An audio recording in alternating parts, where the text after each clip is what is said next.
ఈ వీడియోని ఎండ్ వరకు చూడండి because I'm gonna talk some facts. మన ఇండియాలో కరెంట్లీ 143 క్రోర్స్కి పైగా పాపులేషన్ ఉంది.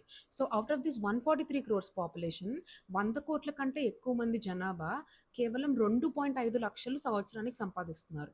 అంటే నెలకి 20,000 అంతకన్నా తక్కువ. సో ఇన్ టుడేస్ ఎకానమీ ఒక ఫ్యామిలీ సిటీలో ఉన్న, టౌన్లో ఉన్న, పల్లెటూరులో ఉన్నా కూడా రెంట్లు, education, hospital bills, groceries, petrol, water, electricity ఇవన్నీ ఖర్చులు చూసుకుంటే 20,000తో బతకడం అనేది చాలా కష్టం. ఇంకొక స్టెప్ ముందుకెళ్ళి ఇంకా లో ఇన్కమ్ ఉన్న ఫ్యామిలీస్లో ఉన్న పిల్లల గురించి ఆలోచిస్తే ఇట్స్ రియలీ హార్ట్ బ్రేకింగ్. ఇలాంటి కొంతమంది పిల్లలందరినీ ఒక చోటకి తీసుకొచ్చి నువ్వు పెద్దయ్యాక ఏమవుతావు అని అడిగితే 70-80% నేను పోలీస్ అవుతానని అన్నారు.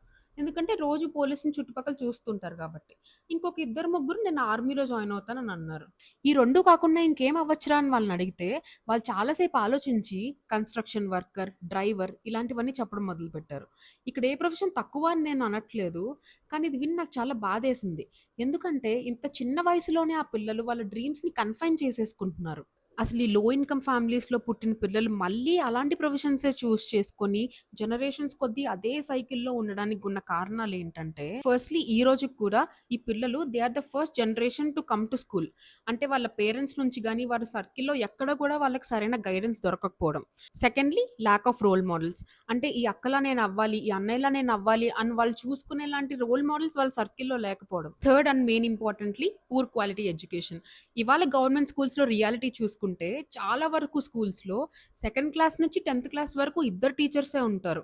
100 మంది పిల్లలకి ఇద్దరు టీచర్స్ ప్రతి క్లాస్‌కి ప్రతి సబ్జెక్ట్ టీచ్ చేయడం అంటే అది ఇంపాసిబుల్. కానీ అదే reality. Fourth thing learning gaps. అంటే ఒక 8థ్ క్లాస్ పిల్లోడి దగ్గరికెళ్ళి ఒక 4థ్ క్లాస్ ఇంగ్లీష్ టెక్స్ట్ బుక్ ఇచ్చి దాంట్లో నుంచి ఒక పారాగ్రాఫ్ చదవమంటే చదవలేకపోయాడు. ఒక 5థ్ క్లాస్ అబ్బాయి దగ్గరికెళ్ళి 25+57 ఎంత అంటే ఆ ఎడిషన్ కూడా ఆ పిల్లోడు చేయలేకపోయాడు. అంటే వాళ్ళ క్లాస్ పెరుగుతుంది గానీ, వాళ్ళ లెర్నింగ్ అనేది ఇంప్రూవ్ కావట్లేదు. ఫిఫ్త్‌ది ఇంగ్లీష్ బ్యారియర్. ఈ రోజుల్లో ఇంగ్లీష్ రాకుండా ఒక మంచి జాబ్ సంపాదించడం అనేది చాలా కష్టం. కానీ చాలా మంది పిల్లలు ఇంగ్లీష్‌లో బేసిక్ కాన్వర్జేషన్స్ కూడా చేయలేకపోతున్నారు. అసలు ఇంకో విషయం ఏంటంటే, చాలా మంది పిల్లలు 10థ్ క్లాస్ వరకు కూడా చదవకుండా మధ్యలోనే డ్రాప్ అవుట్ అయిపోతున్నారు. Due to various reasons. కానీ అందులో కూడా కొంతమంది పేరెంట్స్ మైండ్‌సెట్ ఎలా ఉంటదంటే, వాళ్ళని స్కూల్‌కి పంపించే కన్నా పనికి పంపిస్తే రోజుకి ఇంతని సంపాదిస్తారు కదా అనే మైండ్‌సెట్‌లో ఉంటున్నారు. కానీ వాళ్ళ పూట గడవడం కోసం వాళ్ళ పిల్లల ఫ్యూచర్‌ని మొత్తం నాశనం చేస్తున్నామని ఆలోచించట్లేదు. కొంతమంది తెలివైనోళ్ళొచ్చి మళ్ళీ ఈ మాట అనొచ్చు. ఇప్పుడు యూట్యూబ్ ఉంది. అందులో అన్నీ ఫ్రీగా నేర్చుకోవచ్చు కదా అని.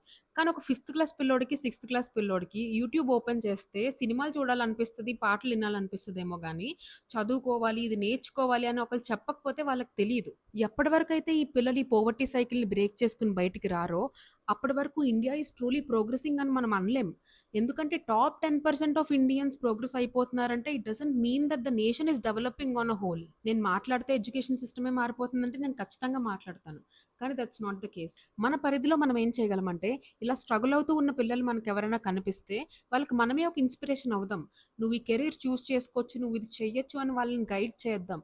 వాళ్ళకి బేసిక్స్ కూడా రావు అంటే, మనమే కొంచెం టైం తీసుకొని వాళ్ళకి కొంచెం నేర్పిద్దాం. Let's do whatever we can do for a better nation.